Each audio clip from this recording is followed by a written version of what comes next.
सबकी तरफ से शुभकामनाएं देते हैं। धन्यवाद। अध्यक्ष महोदय, मैं बड़ा भावुक होकर यहां पर खड़ा हुआ हूं। मैंने आपकी राजनीतिक यात्रा विद्यार्थी राजनीति से देखी है। किस प्रकार आप साइकिल पर डबल बिठाकर छात्र राजनीति में काम करते थे। एक लंबा सफर, पार्षद, विधायक, सांसद, मंत्री, प्रदेश अध्यक्ष, प्रदेश के चुनाव प्रभारी, आपकी प्रशासनिक क्षमता, संगठन क्षमता, वो सब हमने बहुत करीब से देखी। मुझे याद है आप ग्वालियर के छात्र नेता थे, प्रहलाद जी जबलपुर के छात्र नेता थे, शिवराज जी भोपाल के थे, मैं इंदौर देखता था। तब हम लोग किस संकट थे, कभी सोचा ही नहीं था कि कभी सरकार में आएंगे, मंत्री बनेंगे, विधानसभा के अध्यक्ष बनेंगे। विद्यार्थी परिषद के जब कार्यकर्ता थे, जब सिर्फ डंडे खाना, जेल जाना सपने भी आते थे, तो उसी बात के आते थे कि आज आगे आगे हम दौड़ रहे हैं, पीछे पीछे पुलिस आ रही है। कभी सपना ही नहीं आया कि मंत्री बनेंगे और कलेक्टर एसपी दरवाजा खोलेंगे, कभी सपना नहीं आया। वहां से हमने अपनी यात्रा एक प्रारंभ की और आज आपको इस शीर्ष कुर्सी पर देखकर मैं अपने आप को भी गौरवान्वित महसूस कर रहा हूं और नए पीढ़ी के लोगों को बताना चाहता हूं कि इस कुर्सी पर बैठने के पीछे कितना परिश्रम है, कितना त्याग है, ये नरेंद्र सिंह जी के जीवन से हम देख सकते हैं। मैं इस उच्च कुर्सी पर आपको बैठे हुए देखकर बहुत ही गौरवान्वित महसूस कर रहा हूं। आपकी गहराई का अंदाज जिन्होंने आपके साथ काम किया है वही समझ सकते हैं। कितनी गहराई है आप। कई बार आप पीठ पे हाथ मारते हैं तो लोग समझते हैं कि शाबाशी दे दी, पर जिसको दुख पड़ता वही समझता है कि हाँ मुझे दुख पड़ गया।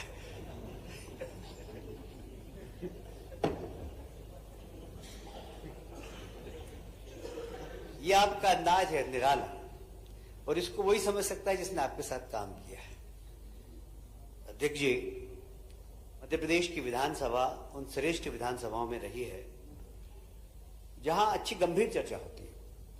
मध्य प्रदेश, महाराष्ट्र, गुजरात, गोवा, ये वो विधानसभाएं देश की जहां खूब अच्छी चर्चा होती है, विधायक अध्ययन करते हैं, पढ़ते हैं। पर विधानसभा चलना ये बहुत जरूरी है और इसमें आपका कुशल मार्गदर्शन और दोनों पक्ष की गंभीरता ये बहुत जरूरी है। कम से कम 60-70 दिन विधानसभा चलना चाहिए। मैं पिछला रिकॉर्ड देख रहा था तो विधानसभा कम चली है और ये आपकी जवाबदारी है और मुझे विश्वास है कि आपके नेतृत्व में ये विधानसभा लंबी चलेगी, क्योंकि हमारे पूर्वजों ने जब इस पूरे प्रजातंत्र की रचना की है तो उसमें प्रजातंत्र के सबसे बड़े मंदिर प्रदेश के, यह सरकार को नियंत्रण करने वाली भी है, यह सरकार को सही मार्गदर्शन देने वाली भी है। यह एक अंकुश है। ये हाथी जब चलता है तो एक छोटा सा अंकुश होता है उसके पास, विधानसभा अंकुश का काम करती है और मुझे उम्मीद है कि प्रतिपक्ष के हमारे साथी भी इसको समझेंगे। बेल में आना, हंगामा करना, अगले दिन फ्रंट पेज में छप जाना, ये बहुत शॉर्टकट है। पर विधानसभा चले, चर्चा हो गंभीर। मैं अभी चर्चा कर रहा था, मुझे याद है कि हम लोग जब पहली बार चुनकर आए तो हम लोग काफी विधानसभा में आप भी बैठते थे लाइब्रेरी में, शिवराज जी भी लाइब्रेरी में बैठते थे। अभी मैं पूछ रहा था कि लाइब्रेरी में कितने विधायक आते हैं, लाइब्रेरी में कोई विधायक बैठता ही नहीं है। गोपाल भार्गव जी बैठे, हम लोग घंटों बैठते थे। लाइब्रेरी विधानसभा छूट जाती तो उसके बाद 10-10 बजे तक लाइब्रेरी में बैठते थे, पढ़ते थे। पुराने विधायकों के, पुराने हमारे नेताओं के भाषण हम पढ़ते थे, उसके बाद कोशिश करते थे कि यहां पर अच्छा परफॉर्म कर सके। देखिए, मैं नए सदस्यों से निवेदन करूंगा कि हम सौभाग्यशाली हैं कि इस सदन के सदस्य हैं। यहां हम चर्चा करें, यहां हम पढ़ें और एक बहुत दीर्घ गंभीर अध्यक्ष के नेतृत्व में इस विधानसभा में अपनी जो प्रतिभा है उसको निखारने की कोशिश करें।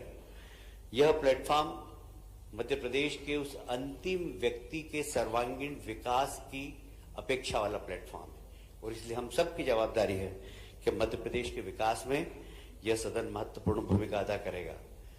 मुझे अध्यक्ष जी आपकी सहजता, सरलता, गंभीरता, मुझे रामचरितमानस की एक चौपाई याद आ रही है कि निर्मल मन जन सो मोहि पावा, मोहि कपट छल छिद्र न भावा। आप उसकी प्रतिमूर्ति हैं। एक बार फिर से आपका अभिनंदन करता हूं, स्वागत करता हूं और हम सब गौरवान्वित हैं इस सीट पर।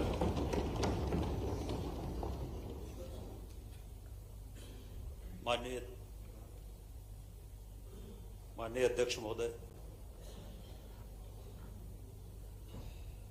आप जैसा